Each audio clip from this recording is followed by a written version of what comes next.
Okay. నిన్న తేదీ 14/6/2026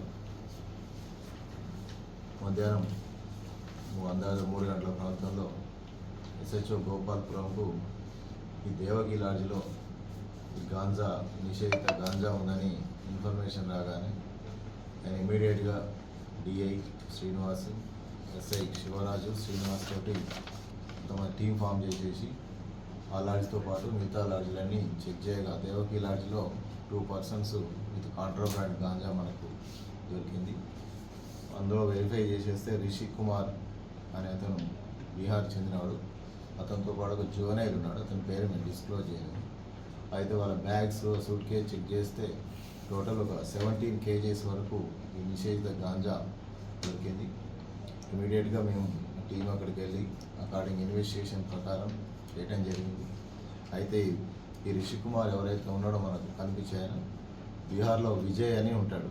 అతను అక్కడ ఒరిస్సా సంబాల్పూర్ నుంచి గాంజా హ్యాండ్ ఓవర్ చేసిన తర్వాత హైదరాబాద్ నుంచి పూణేలో ఒక కస్టమర్కి హ్యాండ్ ఓవర్ చేయాలి.